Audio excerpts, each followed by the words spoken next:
Well, good evening. It's good to be here with the Will County Farm Bureau and have a chance to see many friends who I've known over 20 years that I've been a candidate as well as a state legislator and, of course, as a local congressman. But many in this room I've known a lot longer. Having grown up in this area, and my folks still live on the farm that I grew up on.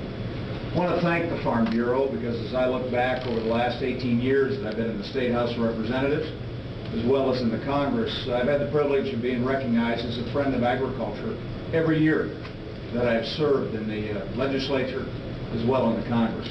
And I appreciate that recognition because I've found the Farm Bureau to be a great partner and a great ally as we work on many projects. I'm going to speak briefly about 5 issues that the Farm Bureau has asked me to work with them on over the last few years, as well as into the future. I've always been a strong advocate of replacing imported oil with homegrown biofuels. And I'm very pleased that because of a coalition of business, labor, agriculture, which the Farm Bureau was a key part of, we were successful in passing into law breakthrough legislation last year. Legislation that created great opportunities for biofuels as well as alternative energy. And as a result of that, where we increased the current level of biofuels, currently we produce about 4 billion gallons, to 7.6 billion gallons by the year 2011, is already producing results. Today we have almost 24 investor groups in Illinois moving forward with plans to build ethanol and biodiesel plants. 7, maybe 8 of them will end up in our district. 4 have already been announced. Stepan at their Elwood plant has already doubled their production from 70 to 140 million pounds of biodiesel. That's good for America. It's good for our national security. Certainly good for farmers, creating a new market for Illinois corn and Illinois soybeans. But frankly, it couldn't have been done without the coalition of business, labor, and agriculture working together and getting this legislation done. Also on alternative energy, we promoted that as well. Of course, I'm the co-sponsor with Mark Foley of the wind energy tax credit. And as a result of that provision being extended in the energy bill, tens of millions of dollars of wind energy projects have been developed in our district, in Bureau and LaSalle County area. 3 or 4 more projects are underway. Why is that important to farmers? Farmers get the rent when those wind turbines are located on their land. Now, I believe we need to do a lot more. As you know, I'm the chief sponsor of what's known as the Biofuels Act of 2006 legislation. Have I already gone through my 5 minutes? Biofuels Act of 2006. The legislation that would increase biofuels production and consumption from 4 billion today to 25 billion gallons by the year 2025. There's a lot more we need to do. Issues such as the Farm Bill are up for reauthorization in the coming Congress. I support the Farm Bureau's goal of a 1-year extension of the current Farm Bill so that we can have a Doha-compliant Farm Bill. We don't want to pass legislation and have to go back and change it because of our decisions with the WTO. I also believe when it comes to trade, we need to continue making progress. Thanks to trade votes I've cast, we have had tariffs of up to 40% on Illinois corn and Illinois soybeans that have now been eliminated. We're also making progress in the Water Resources Development Act.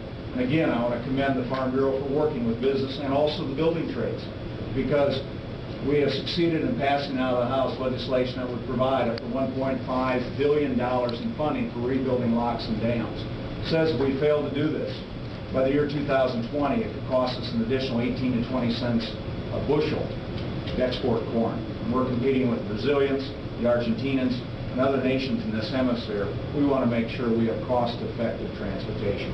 Water is so very important. Death tax reform, we need to get the job done. We passed a compromise out of the House of Representatives. It's a good, fair compromise. Will County is a perfect example.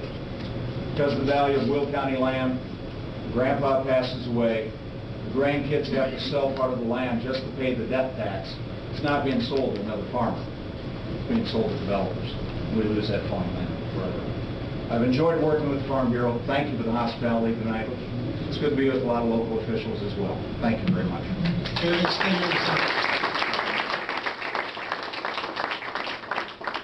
We had this note passed up before. Why does Congress have to piggyback bills? Why can't Congress take one bill at a time and vote them up or down? Question. Well, Usually in legislation, when you put together a package, like the energy legislation, for example, you can say we piggybacked biofuels like ethanol and biodiesel. We piggybacked alternative sources of energy such as wind and solar. We included my energy efficient tax credit, which is a $300 tax credit if you make your home more energy efficient, putting in better windows, better insulation, better doors, seal your house. You get a tax credit under my legislation. That was included in the package. We also recognize the need that we need to do a better job of opening up our own domestic sources of oil and natural gas. So let's be frank about it. Our policies over the last 30 to 40 years have locked away so much of our oil and natural gas and forced us to be dependent on imported sources of oil in particular. I've always been an advocate of replacing imported oil with homegrown biofuels. But under my legislation, the Biofuels Act of 2006, by going from 4 billion to 25 billion gallons of biofuels by the year 2025, that would represent about 12.5% of the current fuel that we consume. So unfortunately, oil and fossil fuels are going to be a key part of our energy base for a long time. And I'd much rather create jobs in Alaska and create jobs in the Gulf of Mexico than in Saudi Arabia or Venezuela. The gentleman back there in the aisle. Yeah, Congressman. Is my opponent going to respond to these questions? Or Yeah. just for me? Well, that one just... This is for pretty hard both. for him This is to for address both it of you. about the impeachment. Go ahead. My wife and I are just for once trying to figure out who's doing what, and we tried our darndest to find out about debates. I'm only aware of a debate between you and Mr. Pavich, Cell or someplace.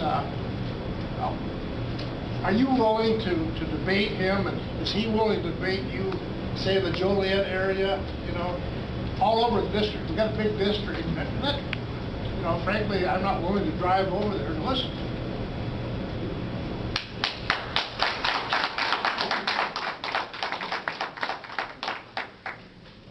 If I remember right, we're in Joliet tonight. This isn't a debate. This is candidates forum. Both candidates are here. And judging from the invitations we're getting, there's plenty of candidate forums. I expect to participate in quite a few of them. So I think we'll have plenty of opportunities. I would absolutely agree to as many debates as we can fit in for number 7. Yes, sir. Bruce Harrison, I'm a Farm Bureau member, and I just wanted to ask you about some of your voting record. In the last year, you've voted down $3 billion of farm aid. Are you going to continue to vote farm aid away, or what's your stance on the farm aid? Can you tell me specifically what those votes are, the list you were given? House Bill 653. And what's The that bill do? deficit reduction bill from December 2005. Okay. You voted to take $3 billion away from agriculture. Okay. Well, you know, the current farm bill is working very well. There's one of the reasons that the Farm Bureau has asked for a 1-year extension, which I support. I also find the Farm Bureau has come to us and said, you know, we need to balance the budget. You know, as a result of the terrorist attacks of 2001, the war on terror, Katrina, a recession, you know, our budget's out.